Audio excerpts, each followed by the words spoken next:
Hey guys, welcome to Rosie's Dessert Spot. Today we'll be creating these two twin rainbow cakes with a fondant rainbow connecting the two. You'll need to make your rainbow first of all, give it as much time to dry as possible. This is red fondant, rolling it to a log, and then using a fondant smoother to help keep it the same width all the way across. Do the same for all your other colors and then line them up.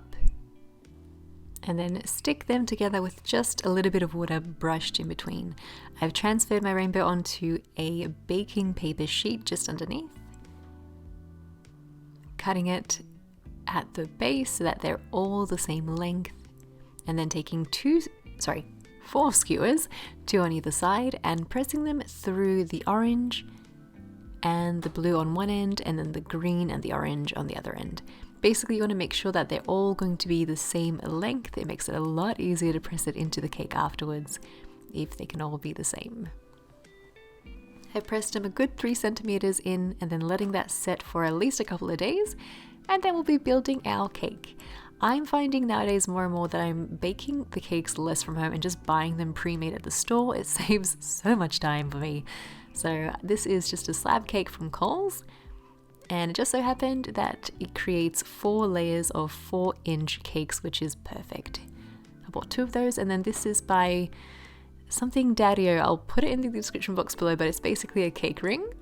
And I'm cutting out my layers with this. I recommend popping it into some hot water and then cutting. It makes a much neater, much cleaner cut, and it's easier to push the cakes out if you're going to follow this method. The great thing about this is that it actually has ganache on top, so I didn't have to fill in with anything, it was all already done. Stack 4 layers of this onto the one 4-inch cake board underneath, and then create a crumb coat. I've just got my regular buttercream here, and these were just a whole bunch of colors left over, combined them all together, and now just gently pressing them onto the cake, spreading it across. Because it's such a small cake, it's very easy to become lopsided. I recommend popping the buttercream into the microwave for a few seconds, letting it soften, and that way you don't have to add as much pressure as you're applying that crumb coat, and your cake will stay straight. Into the fridge she goes for at least 20 minutes, or in the freezer for 10 to 15 minutes, and then apply that final layer of frosting. I've chosen to create a pink tier. You could do 2 different colored cakes if you like, but I kept them both pink. Pop a generous amount on the cake and then smooth it out with your frosting scraper. Fill in any pockets as you go. And then when you're happy with the finish, you can pull that lip of frosting towards the middle of the cake. Make sure to clean your spatula after every swipe, just to keep it nice and neat, and then refrigerate both cakes overnight, so I have 2 of them at the moment. For the ganache, I've taken white chocolate buttons and some heavy cream, mixed it together, and I'll have the recipe for the white chocolate ganache in the description box. Microwave for 2 20-second bursts, stirring in between until everything is melted. Divide the ganache into bowls and then add in gel food color.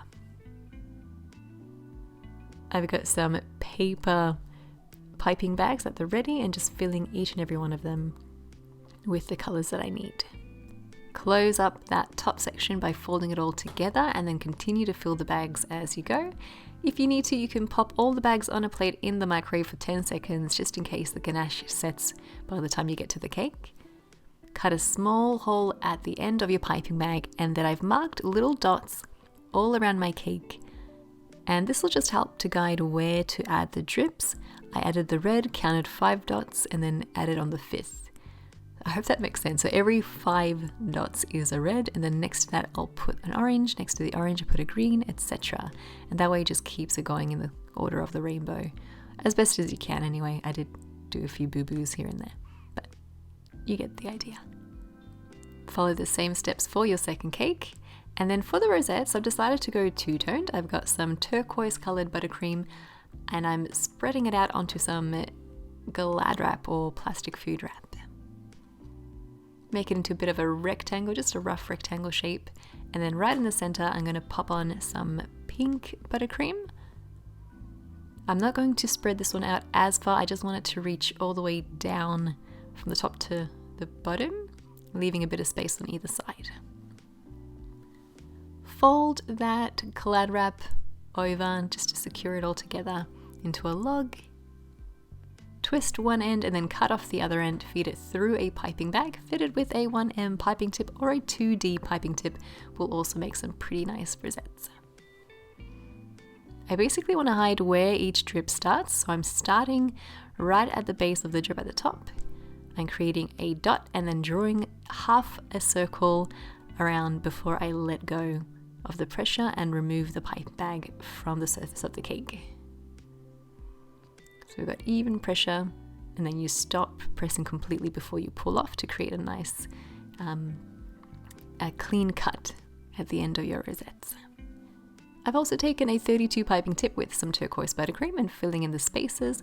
This will just help to really reinforce that shape for us. And if there's any sections you can see in between, you can hide it with this as well. Take a spatula to release your cake from the temporary board and fit a spatula underneath so you can easily lift the cake and reposition it where you need to. This could work on a circular board, but I've chosen a rectangle one. Just adding a bit of buttercream to help stick my cake on top. Make sure that you know where the front of your cakes are before you apply them and that they're facing forward. I've got the side there that had the mismatched colors, so I wanted to make sure that the rainbow was at the very front and at the very back. Now that our cakes have been repositioned on their display board, you can grab your rainbow that's been resting for hopefully a few days and then press it evenly on either side as best as you can, just to reduce breakages. And then take either a scissors or some pliers and help press those skewers into the cake. It doesn't matter if you have skewers still showing, we are going to cover that with our buttercream clouds. This is just a number 10 piping tip with some white buttercream, adding it right at the base and letting those clouds or circles build. I'm going to start really big in the center, and then as I work my way out, I make them a bit smaller and smaller again, being sure to layer them on top and not forgetting the back of the rainbow as well. Alternatively, you could use fondant balls that have just been rolled in your hand and stuck onto the cake with a little bit of water and stack those on each other as well.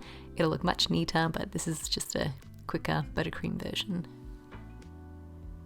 I wasn't too keen on the base of each cake. You could see that there was a bit of space, so I took some gum paste, pressed it into my silicone mold, making sure that it had ample cornstarch so it didn't stick and it came out easily. You want to really press it in there, cut off the excess at the top, and then press into the back of the mold as you spread that silicone to help release it. Apply it to your cake with a little bit of water stuck at the back or at the bottom of your pearls. That'll make sure that it sticks to the cake board, and when it dries, it won't be shifting anytime soon. Once everything has been assembled, your twin rainbow cake is complete. I hope you guys enjoyed this cake decorating tutorial and give it a go. It's really easy, I promise. Just make sure that you do allow that fondant rainbow to set for a few days at least. All the recipes will be listed in the description box below for you guys as well. And if you enjoyed these tutorials, feel free to subscribe. We do upload a new cake decorating video every week. Thanks for watching, and we'll catch you guys in the next one.